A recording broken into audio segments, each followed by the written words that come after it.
Saya mau mengundang kita semua bangkit berdiri, kita mau nyanyi lagu Kami Puji dengan riang.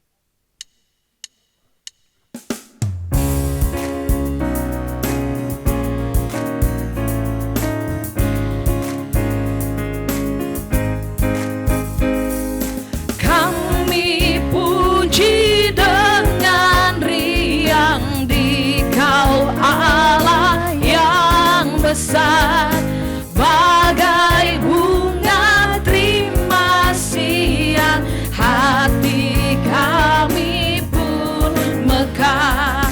Kabut dosa dan derita, kebimbangan telah lenyap. Sumber suka yang abadi, beri sinarmu menyerah. Kami puji dengan riang. Kami puji dengan riang di Kau Allah yang besar. Bagai bunga terima siang, hati kami pun mekar. Kabut dosa dan derita, kebimbangan telah lenyap. Sumber suka yang abadi, beri sinarmu menyerah. Ayat 2. Kau memberi, Kau mengampuni, Kau limpahkan rahmat-Mu. Sumber air hidup ria, lautan kasih dan restu. Yang mau hidup dalam kasih, Kau jadikan milik-Mu.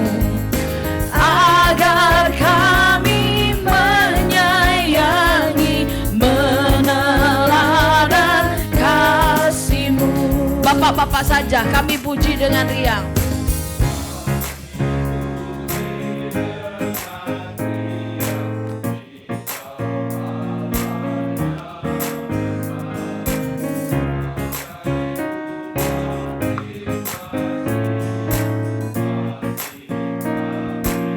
Ibu-ibu, cewek-cewek, kami puji. Kami puji dengan riang di Kau Allah yang besar. Bagai bunga terima siang, hati kami pun mekar. Kabut dosa dan derita, kebimbangan telah lenyap. Sumber suka yang abadi, beri sinar. Ayat 2 kita sama-sama. Kau memberi, Kau mengampuni, Kau limpahkan rahmat-Mu. Sumber air hidup ria, lautan kasih dan restu. Yang mau hidup dalam kasih, Kau jadikan milik-Mu. Agar kami menyayangi, meneladan kasih-Mu. Silakan duduk Bapak Ibu. Pagi hari ini kita mau dengar firman Tuhan yang akan dibawakan oleh hambanya Bapak Pendeta Timotius Fu dari GKI Puri Indah. Sebelumnya kita siapkan hati kita angkat pujian ingat kasih-Nya.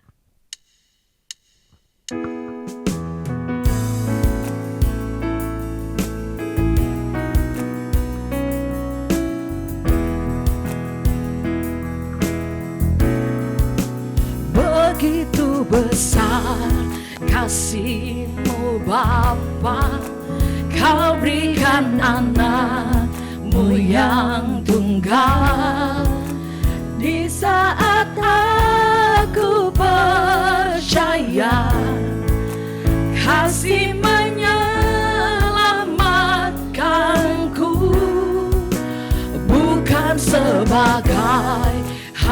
hakim dunia, tapi penyelamat yang berkorban. Untuk diriku kau tebusku, kasih menyelamatkanku.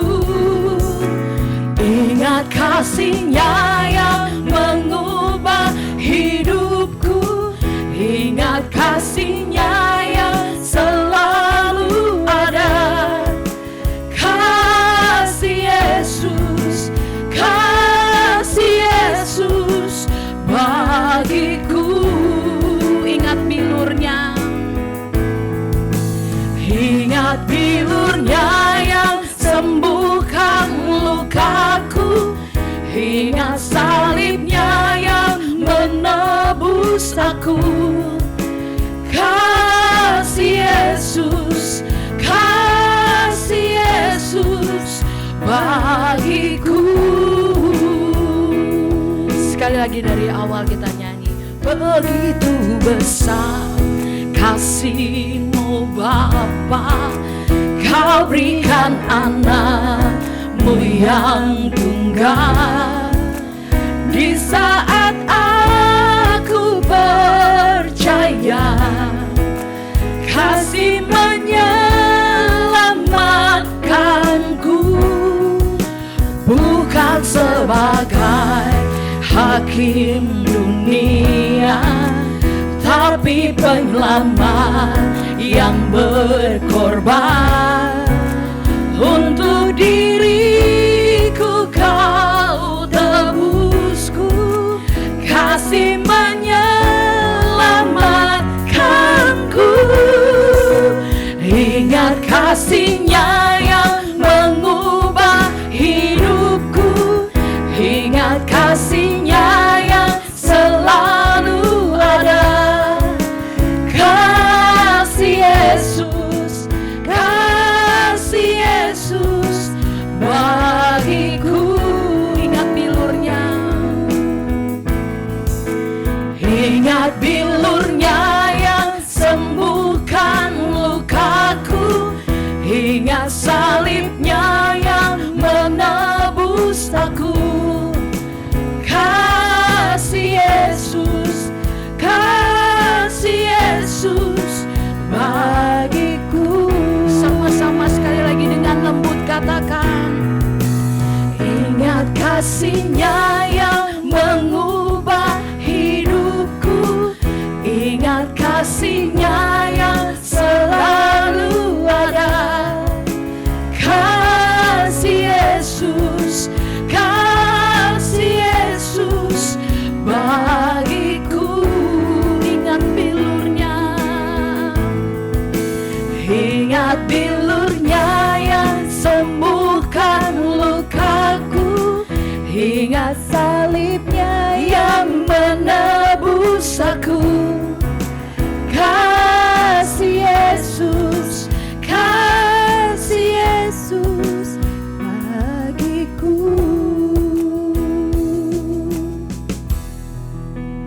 Ingat kasih-Nya yang mengubah hidupku, ingat kasih-Nya yang selalu ada. Kasih Yesus, kasih Yesus bagiku.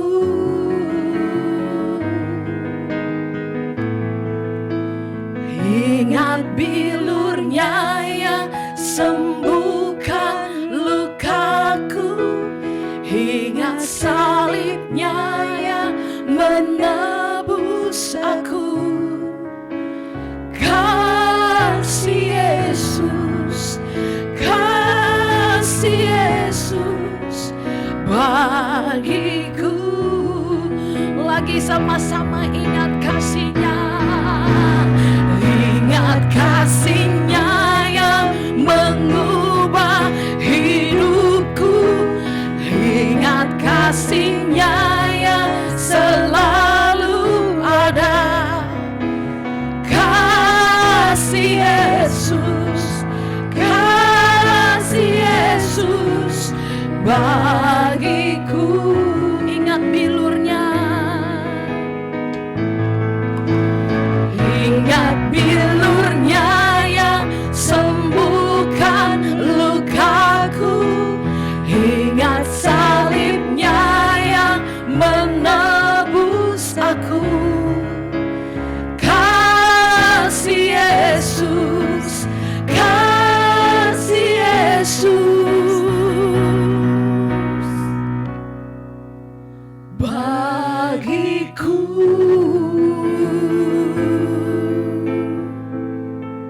Mari kita berdoa. Kami sungguh bersyukur Tuhan, pagi ini kami ada karena anugerah Tuhan. Kami sebenarnya adalah orang-orang berdosa yang harus binasa, tapi karena kasih-Mu Bapa yang begitu ajaib, mengutus putra-Mu yang tunggal Yesus Kristus lahir ke dalam dunia, yang kami peringati pada hari Natal, dan kami bersyukur Yesus mati bagi kami di kayu salib, sehingga setiap kami yang percaya kepada Yesus mendapat pengampunan dosa, dan sekarang kami menjadi anak-anak Tuhan. Kami juga bersyukur karena Allah Roh Kudus yang tinggal di dalam hati kami menuntun kami, sehingga hidup kami menjadi saksi yang memuliakan nama Tuhan. Tuhan, kami sudah memuji nama-Mu, membesarkan nama-Mu, sekarang kami mau belajar firman-Mu. Mohon Tuhan urapi hamba-Mu dan urapi setiap saudara-saudari kami yang mendengarkan. Berbicaralah kepada kami Tuhan, hati kami sudah siap sedia. Demi nama Tuhan Yesus kami berdoa. Amin. Shalom saudara sekalian. Terima kasih atas kesempatan yang diberikan kepada saya untuk bersekutu dengan saudara dan juga berbagian dalam penyampaian firman Tuhan. Saya juga mau menyapa saudara-saudari yang mengikuti acara lewat Zoom, ya, lewat udara kita bersatu. Puji Tuhan, ya, teknologi membantu kita meskipun kita terpisah oleh jarak, tapi di dalam hati kita bersatu, di dalam roh kita menyembah Tuhan dan mendapatkan berkat yang sama. Saya diminta untuk menyampaikan satu tema, yaitu mengingat dan membalas kebaikan Allah. Ya, kita dasari renungan kita dari firman Tuhan, Mazmur nomor 100. Mazmur nomor 100, saya akan bacakan untuk saudara sekalian. Saya memakai Alkitab terjemahan TB2. Saudara punya TB1, tidak apa-apa, tidak kita bandingkan. Mazmur 100 versi TB2. Mazmur pengucapan syukur. Bersorak-soraklah bagi Tuhan, hai seluruh bumi. Beribadahlah kepada Tuhan dengan sukacita. Datanglah ke hadapannya dengan sorak-sorai. Ketahuilah bahwa Tuhanlah Allah, dialah yang menjadikan kita dan milik dialah kita. Umatnya dan kawanan domba gembalaannya.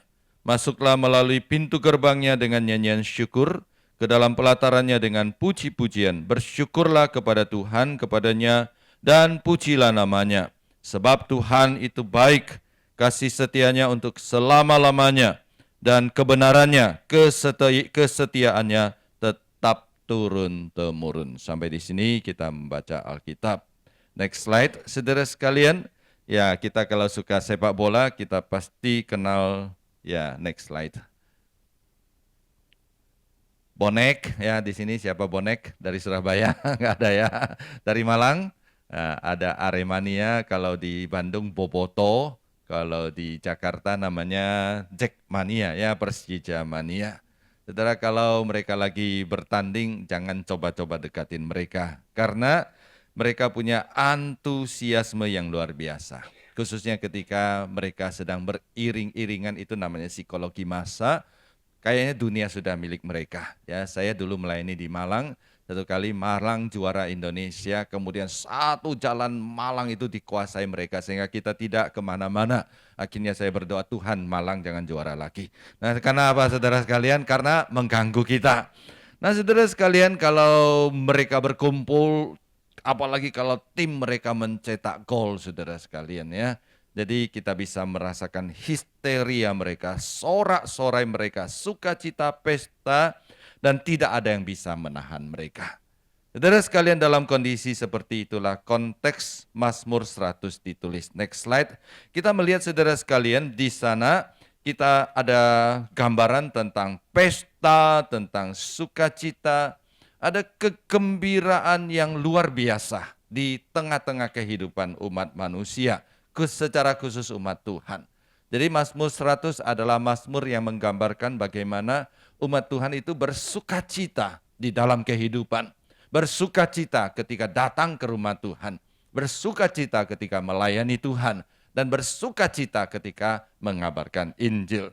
Tidak ada sesuatu apapun yang bisa menahan antusiasme di dalam hati kita ketika kita memiliki sukacita yang berasal dari Tuhan ini. Hari ini kita akan belajar dari Mazmur 100 bagaimana kita memiliki sukacita, antusiasme seperti ini, dan bagaimana di dalam kehidupan kita menjadi saksi Kristus yang memuliakan namanya dan menjadi berkat bagi sesama. Nah saudara, dari teks sebenarnya kita belajar dua hal tentang antusiasme kehidupan, antusiasme pelayanan, antusiasme melayani Tuhan. Next slide, saudara sekalian, di sana dikatakan, yang pertama adalah alasan kita memiliki sukacita, sumber kekuatan, sumber antusiasme di dalam kehidupan kita. Saudara, pemazmur mengatakan bahwa sumber sukacita kita itu bukan datang dari faktor luar, bukan datang dari faktor lingkungan, bukan faktor apa yang terjadi di dalam kehidupan kita. Tapi yang menjadi sumber utama sukacita kita itu adalah relasi kita dengan Tuhan. Ayat 3 berkata bahwa kita ini adalah ciptaan Tuhan. Kita adalah umat kepunyaan Tuhan. Kita adalah kawanan domba gembalaan Tuhan. Saudara, ayat ini jelas menggambarkan bahwa relasi kita dengan Tuhan itu adalah sesuatu yang sangat penting. Jadi dari ayat ini kita simpulkan bahwa sumber antusiasme kita adalah karena kita sadar kita adalah milik Tuhan. Kita adalah anak Tuhan. Kita adalah milik Tuhan yang maha kuasa, pencipta langit dan bumi. Dan kita adalah milik Tuhan, Sang Allah yang penuh kasih, yang mengasihi kita, yang mengutus Yesus lahir ke dalam dunia, mati dan bangkit bagi kita, dan menyelamatkan kita. Jadi saudara sekalian, sumber sukacita itu adalah relasi kita dengan Tuhan, status kita sebagai anak Allah. Karena kita sadar kita anak Allah, umat pilihan, orang-orang yang diberkati, ada sukacita di dalam hati kita. Dan sukacita seperti ini meluap-luap dan tidak tertahankan. Sehingga kita akan menularkan energi positif kepada orang-orang di sekitar kita. Sehingga ketika kita melayani Tuhan, kita melayani dengan penuh sukacita. Saudara sekalian, di dalam kehidupan ini kita melihat ada dua jenis orang atau dua alasan orang bersukacita. Alasan pertama adalah alasan eksternal. Nah sebenarnya alasan ini tidak jelek-jelek amat saudara. Karena alasan ini adalah alasan berdasarkan apa yang Allah perbuat di dalam hidup kita. Ya, banyak orang melandaskan membangun sukacitanya di atas karya Allah di dalam kehidupan kita. Itu tidak salah sebenarnya, ya. Misalnya kalau Allah memberkati kita, puji Tuhan, haleluya ya. Kita mengalahkan musuh, Allah membantu kita menyelesaikan masalah, Allah menyembuhkan kita. Kita bersyukur kepada Tuhan, kita bersukacita, penuh antusiasme, menceritakan pengalaman-pengalaman seperti ini. Ini tidak salah saudara sekalian. Tapi kalau kita cuma punya ini sebagai dasar sukacita kita, maka sukacita itu adalah dangkal dan situasional. Karena ini sangat tergantung kepada apa yang Allah lakukan kepada kita. Saya ingat saudara sekalian satu kali, seorang ibu meminta saya mengunjungi suaminya di rumah sakit. Dia mengatakan suaminya sudah beberapa minggu koma dan tidak bangun dalam keadaan kritis. Saya pergi ke rumah sakit, kemudian sampai di rumah sakit berada di depan suaminya, ward suaminya. Saya tunggu-tunggu istrinya tidak datang.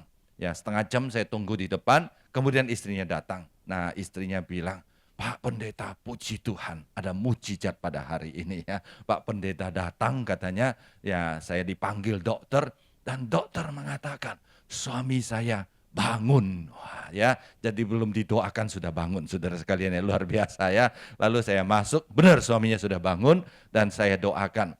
Setelah doakan, saudara sekalian, kemudian besoknya ibu ini menyebarkan berita ini kemana-mana. Dan ini yang saya takutkan. Dia bilang ya, saya mengenal seorang pendeta namanya Timotius Fu. Ya, saya baru undang dia datang. Suami saya yang sakit berminggu-minggu, koma, ya tidak bangun-bangun, didoakan, belum datang didoakan, sudah bangun, puji Tuhan, haleluya, Allah kita maha kuasa. Saudara, saya baca itu ngeri saya saudara sekalian. Kenapa? Karena bukan saya yang sembuhkan, karena Tuhan yang sembuhkan, Yang kedua, karena ibu ini imannya, sukacitanya sangat situasional. Saya khawatir ya, besoknya suaminya meninggal, bagaimana dia? Benar saudara sekalian. Ya biasanya kalau orang sakit keras tiba-tiba dikasih kesempatan bangun segar, besoknya pergi. Dan besoknya suaminya meninggal. Saudara, dalam kebaktian penghiburan, pendeta berkata, Tuhan baik dalam segala keadaan baik. Ibu ini dalam keadaan ketika pendeta sedang khotbah berdiri dan protes pendeta. Tidak, Tuhan tidak baik. Kalau Tuhan baik, kenapa Tuhan tidak sembuhkan suami saya? Kenapa Tuhan mengizinkan suami saya meninggal? Saudara sekalian lihat, ibu ini ya imannya itu memang dibangun di atas Tuhan. Tapi di atas dasar yang salah. Di atas dasar perbuatan Tuhan, pekerjaan Tuhan, berkat Tuhan, kesehatan yang Tuhan berikan. Hari ini masih banyak orang Kristen seperti ini. Yang membangun antusiasme hidupnya. Yang membangun semangat melayani Tuhan di atas apa yang Tuhan kerjakan, di atas situasi di dalam kehidupan kita. Bukan itu yang Tuhan inginkan. Hari ini firman Tuhan mengingatkan kita bahwa hubungan kita dengan Tuhan, relasi kita, status kita sebagai anak Tuhan, itu yang paling penting. Dan kalau Tuhan adalah Allah kita dan kita adalah anaknya, baik hidup lancar atau tidak lancar, kita tetap bersukacita. Baik disembuhkan atau tidak disembuhkan, kita tetap bersukacita. Karena sukacita kita dibangun di atas kesetiaan Tuhan. Dikatakan di ayat terakhir, kebenaran Tuhan, kesetiaan Tuhan yang tetap turun-temurun yang menyertai kita. Sehingga hidup kita memuliakan Tuhan di dalam segala keadaan. Saudara, saya kenal seorang Kristen yang lain.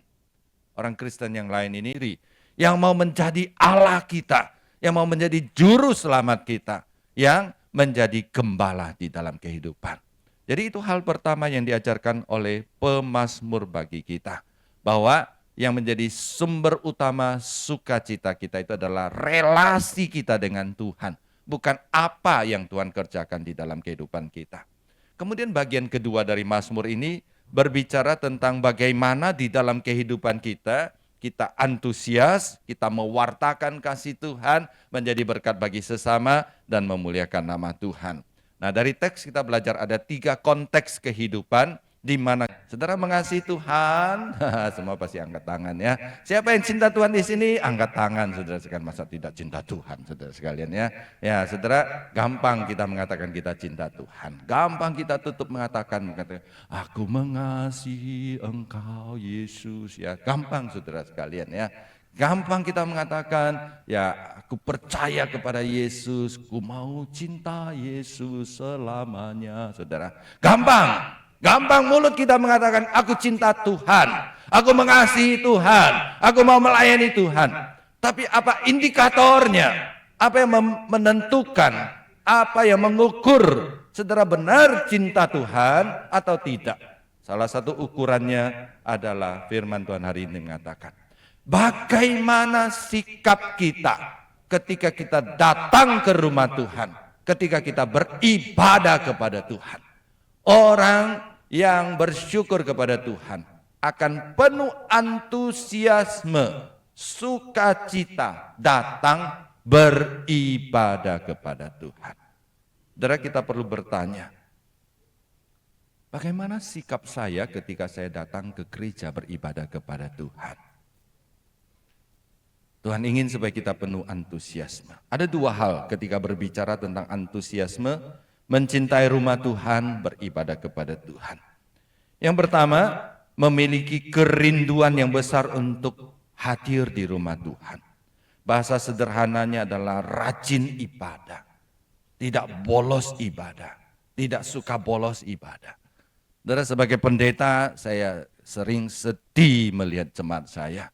Ya, jemaat saya itu, ya saya sebut ya tidak 2 proof. Yang satu tidak waterproof, kalau hujan tidak datang, saudara sekalian ya. Yang kedua tidak proof apa? Tidak holiday proof. Nah, kalau holiday hilang kemana-mana. Ya, saya pernah guyon kepada jemaat mengatakan, mau saya doakan kalian diberkati Tuhan, mau ya. Mau saya doakan supaya kalian punya uang lebih, mau ya. Tapi saya sungkan atau saya ragu doakan kalau kalian punya uang lebih, kalau liburan kalian pergi jalan-jalan ke luar negeri ya. Salahnya mana jalan-jalan ke luar negeri? Salahnya tidak ajak pendetanya. Kalau ajak pendetanya boleh ya? Enggak, saudara sekalian ya. Salahnya di mana? Hari libur, hari Minggu bablas, hilang, tidak ibadah. Sehingga saya sering mengingatkan jemaat. Jemaat, kalau kalian pergi liburan lewat hari Minggu, boleh kalau terpaksa. Tapi dimanapun kalian berada, hari Minggu jangan lupa beribadah kepada Tuhan. Ya, ada jemaat mengatakan, Pak Muse, ya pendeta, saya ke tempat di sana tidak ada gereja. Ya, saya bilang kamu kalau liburan selalu ke negara komunis ya, saya bilang ya, itu nggak ada gereja ya, saya bilang ya, atau ke negara itu apa yang benci kekristenan ya, itu alasan saya bilang. Oke, kalau di sana tidak ada gereja, maka kamu kalau sebelum berangkat kamu cari saya buatkan liturgi sederhana, kamu satu keluarga beribadah dulu hari Minggu di hotel dimanapun kalian berada. Nah, saudara sekalian, saya selalu mengingatkan jemaat, kalau kalian tidak menghormati hari Tuhan, jangan harap anakmu satu hari menghormati hari Tuhan. Kamu tunjukkan kepada anak kamu tidak menghormati hari Tuhan dengan jalan-jalan, dengan malas-malasan. Anakmu akan lebih malas daripada kamu. Jadi saudara sekalian, seringkali sebagai pendeta, ya ini ya, curcol sedikit ya sebagai pendeta ya, banyak jemaat datang, Pak Pendeta, anak saya sudah remaja, sudah tidak mau ke gereja, tolong dong Pak Pendeta, ya nasihatin dia ya. Dalam hati saya berpikir, ya sih saya pendeta tugasnya menasihatin ya. Bapaknya yang kasih makan aja dia tidak mau dengar, apalagi pendeta yang tidak kasih apa-apa, lebih tidak mau dengar. Saudara sekalian, ya jadi Tuhan ingin supaya relasi kita dengan Tuhan itu dibuktikan dengan antusiasme kita, kesungguhan kita itu menghormati hari Tuhan, hadir di dalam rumah Tuhan. Ya, saya mengatakan orang yang hadir di dalam rumah Tuhan itu ada 3 kategori. Kategori pertama disebut dengan krispas dan kristal. Apa itu krispas dan kristal? Kristen Pasca dan Kristen Natal, saudara sekalian ya. Jadi Natal dan Pasca itu selalu penuh ya, gereja pusing hari Natal. Kenapa? Karena penuh, itu orang tidak tahu dari negeri anta beranta mana tiba-tiba muncul. Ya, saudara sekalian itu ikut acara. Yang kedua itu adalah orang Kristen kapal selam. Nah, apa itu orang Kristen kapal selam? Yang suka nyelam, ya nggak muncul ya. Nyelam lama 3 bulan muncul sekali ya, lama muncul sekali lagi ya. Nah saudara, yang ketiga adalah orang Kristen setia. Ya, dari muka saudara saya tahu saudara orang Kristen setia. Ya, amin saudara sekalian. Amin ya, semua orang suka dipuji. Betul saudara, ada saudara orang Kristen setia. Doa saudara, tidak ada alasan untuk tidak ibadah. Tidak hanya hadir di dalam ibadah. Tapi yang kedua berbicara tentang sikap kita ketika kita hadir beribadah kepada Tuhan. Ada tidak antusiasme kita? Ada tidak sukacita kita? Ini hari Minggu, harinya Tuhan. Saya akan bertemu dengan Tuhan di rumah Tuhan. Saya ada janji dating dengan Tuhan di rumah Tuhan. Saudara sekalian, seringkali karena terlalu sering kita beribadah kepada Tuhan, maka ibadah itu kita take it for granted. Kita menganggap ini sudah biasa. Tidak ada sukacita lagi, tidak ada antusiasme lagi. Sehingga kita bosan dan kita melakukan hal-hal yang tidak baik. Saudara, saya dulu melayani di Malang, ya di Saat Malang. Nah, cukup lama di sana dan saya sering dikunjungi teman. Saya bukan orang yang suka jalan-jalan. Nah, jadi kalau ada teman datang, ada satu tempat yang saya selalu bawa tamu saya pergi. Kalau saudara pernah ke Malang, ya dulu ya, saya selalu bawa ke Batu Secret Zoo. Saudara tahu Batu Secret Zoo? Tahu ya? Belum tahu ya? Kalau belum tahu pergi ke sana, bagus sekali. Waktu saya pertama kali bawa anak saya, Batu Secret Zoo itu baru buka, saya bawa anak saya, ya kemudian saya naik mobil dari Malang ke Batu. Nah, anak saya itu semangatnya, antusiasmenya luar biasa. Ya 2-3 hari sebelumnya dia sudah tanya, ya waktu itu anak kami masih kecil. Ya Dedi berapa hari lagi? Saya bilang 2 hari lagi. Ya hari itu tiba pagi-pagi dia sudah siap dan kami berangkat. Dalam perjalanan itu ditanya terus, Dedi berapa lama lagi sampai ke Batu Secret Zoo? Nah saudara sekalian, anak kecil diberitahu 15 menit dia tidak tahu ya. 15 menit enggak tahu ya. Kamu hitung 1 sampai 2000 saya bilang ya. Nah 2000 sampai saya bilang ya. Dia hitung ya, udah capek. Udahlah ya. Nanti tanya lagi. Saudara sampai di Batu Secret Zoo. Kami beli tiket masuk dan ternyata benar. Ada tikus yang lebih besar dari kucing. Ya, besar itu namanya tikus raksasa. Ada binatang yang dari mana saya tidak tahu. Yang kecil sekali, yang kakinya seperti singa, mukanya seperti monyet, ya itu namanya sinyet, ya singa monyet. Nah saudara sekalian, jadi banyak sekali binatang-binatang yang aneh ya. Jadi dilihat ya, anak saya itu waktu pertama kali lihat itu kucing, tikus sebesar kucing, lihat tidak mau pergi. Saya tarik, saya bilang masih banyak ya, tidak mau pergi. Ada monyet yang paling kecil di dunia ya. Yang anaknya itu sebesar ini, sebesar jempol, ya, sebesar jempol, kecil sekali. Jadi boleh lihat ke sana. Jadi waktu pertama anak saya itu antusiasme sekali, antusiasme lihat. Nah saudara, saya katakan saya banyak tamu di Malang, setiap kali tamu datang, andalan saya bawa ke Batu Secret Zoo. Maka berikutnya saya bawa anak saya pergi lagi saudara sekalian. Ya, kali kedua sudah tidak terlalu antusias. Kali ketiga sudah tidak antusias. Kemudian mereka tahu ada tamu datang, dia tanya, Dedi Batu Secret Zoo lagi ya? Iya saya bilang ya, itu andalan kita ya. Akhirnya bilang, Dedi saya nggak pergi lah. Enggak, kamu harus ikut karena dia ada anak kecil ya. Nah saudara sekalian, nah kali kelima, kali keenam masuk Batu Secret Zoo, anak saya sikapnya sudah berbeda. Yang pertama lihat tikus lama, yang kedua dia akan beritahu, ini tikus silakan lihat ya, ini ya kayak ini, dia lewat saudara sekalian. Saya bilang, loh kok kamu tidak lihat? Iya sudah bosan ya, tikusnya aja udah kenal saya, katanya saudara sering ke sini. Terus sekalian, saudara lihat perbedaan sikapnya, antusiasme dan tidak antusiasme. Nah pertanyaan saya, ketika kita datang ke gereja, itu seperti anak saya pertama mau ke Batu Secret Zoo, atau sudah terlalu sering saudara? Seringkali saudara sekalian kita take it for granted. Tiap minggu saya bisa beribadah kepada Tuhan. Dan ini adalah sesuatu yang tidak ada istimewanya. Dan Tuhan ingin supaya kita berubah. Kita perbaiki sikap kita ketika kita beribadah kepada Tuhan. Saudara, saya ingat ketika COVID gereja tutup. Ya, pertama kali, ya waktu itu susah, pertama kali kami dapat siaran ibadah bersama. Menangis kami saudara sekalian. Bisa menyanyi lagi, memuji Tuhan bersama-sama. Kembali ke gereja, ya akhirnya gereja harus batasin. Ayo orang-orang tertentu saja yang datang, orang ramai-ramai mau datang. Sekarang COVID sudah selesai, kita malas lagi ke gereja. Jadi Tuhan menegur kita hari ini. Kita kalau mau membalas kebaikan Tuhan, yang kedua adalah semangat, antusiasme beribadah kepada Tuhan. Yang terakhir, next slide. Saudara sekalian, antusiasme ketiga adalah antusiasme dalam mewartakan kebaikan Tuhan. Konteks ayat kelima sebenarnya itu adalah konteks bangsa Israel menyampaikan cerita, menyampaikan warta kepada orang-orang seluruh dunia. Sebab Tuhan itu baik, kata bangsa Israel. Tuhan itu penuh kasih karunia, kasih setia Tuhan untuk selama-lamanya. Kebenaran Tuhan, kebaikan Tuhan, kesetiaan Tuhan itu tetap selama-lamanya turun-temurun. Dan biarlah di dalam hidup kita juga penuh dengan antusiasme untuk menceritakan kebaikan Tuhan di dalam kehidupan kita. Nah, secara umum saudara, ada dua hal yang kita lakukan ketika kita menceritakan kebaikan Tuhan.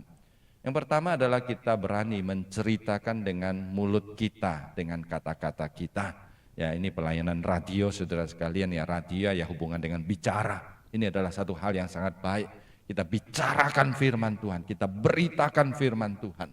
Sampaikan firman Tuhan, saudara yakinlah bahwa firman Tuhan kalau disampaikan dengan urapan Roh Kudus, tidak ada satu kata pun yang akan pergi dengan sia-sia. Pasti akan mendarat di telinga orang dan Roh Kudus bekerja, akan mengubah kehidupan orang lain. Dan biarlah kita tidak karena tugas, karena pekerjaan, lalu kita memberitakan firman Tuhan.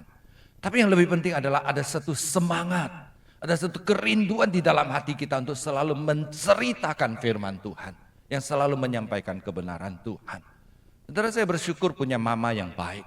Mama saya itu suka menyampaikan Injil, mengabarkan Injil. Saudara, kalau mau takut mengabarkan Injil, ikutin cara mama saya, gampang sekali. Dia kalau ketemu orang, dia kenalan, dia ngomong-ngomong, tanya tinggal di mana, ya. Kemudian langsung dia bilang, kamu sudah percaya Yesus? Saya orang Kristen, percaya Yesus sangat baik. Yuk ikut saya percaya Yesus, Put. Ya, segampang itu saudara sekalian. Ya, dengan natural dia mengatakan. Dia ketemu orang di pasar, kamu sudah percaya Yesus? Kamu belum percaya Yesus? Ikut saya yuk, percaya Yesus sangat baik.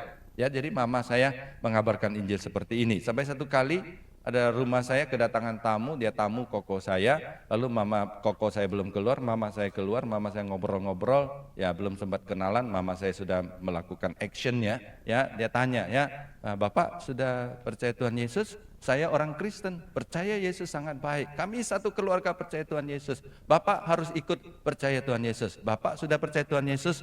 Orang itu jawab, ya jelas saya sudah percaya Tuhan Yesus. Saya pendeta, katanya saudara sekalian ya. Jadi pendeta pun diinjili oleh mama saya. Ya, nah mama saya itu orang istimewa karena papanya pendeta, misionari dari China, anaknya pendeta ya. Jadi dia itu di tengah-tengah, saudara, sandwich ya. Jadi dia dagingnya. Jadi dia orang yang hebat. Nah saudara sekalian, biarlah kita juga punya antusiasme seperti ini. Ada semangat di dalam hati kita menceritakan kebaikan Tuhan kepada orang sekitar. Dan sebenarnya yang lebih penting adalah tidak hanya menceritakan tetapi melalui kehidupan nyata. Hidup yang sudah diubahkan sehingga kita nyata-nyata berbeda dengan orang yang belum percaya. Ya, pepatah bahasa Inggris mengatakan actions speak louder than words. Ya, tindakan itu gaungnya lebih nyaring dibanding dengan apa yang kita ucapkan. Tanpa sadar, seringkali kita berkata Allah kita maha kuasa, tapi hidup kita itu menunjukkan seperti Allah kita itu tak berdaya. Kita katakan Allah kita itu maha kasih, tapi hidup kita itu tidak ada kasih kepada sesama. Kita katakan Allah kita itu maha pengampun, tapi teman kita bersalah kepada kita 3 tahun yang lalu masih kita sebut terus, saudara sekalian. Saudara, biarlah kita diubah oleh Tuhan.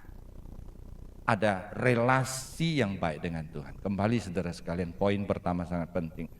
Relasi dengan Tuhan itu adalah sumber sukacita kita. Relasi dengan Tuhan itu adalah sumber antusiasme kita. Semakin kita dekat dengan Tuhan, hati kita diisi dengan kebenaran Tuhan, maka kita punya modal untuk hidup bersukacita. Kita punya modal untuk beribadah kepada Tuhan dengan penuh sukacita dan antusiasme. Dan kita punya modal, kita punya kekuatan untuk bersaksi bagi Tuhan, hidup yang diubahkan. Kiranya Tuhan memberkati kita supaya firman Tuhan hari ini mengajarkan kita menjadi orang yang antusias. Ya, jadi ingat bonek saudara sekalian ya, ingat Jackmania, ingat Boboto, masa mereka saja yang bisa antusias. Kita juga harus punya antusiasme di dalam kehidupan sehari-hari, beribadah kepada Tuhan, bersaksi dan melayani Tuhan. Dan memberkati kita, mari kita berdoa. Kiranya Allah Roh Kudus mengurapi firman-Mu di dalam hati kami. Kami tidak hanya menjadi pendengar, tapi kami menjadi pelaksana firman-Mu. Orang yang penuh antusiasme memuliakan nama Tuhan dan menjadi berkat bagi sesama. Demi nama Tuhan Yesus kami berdoa. Amin.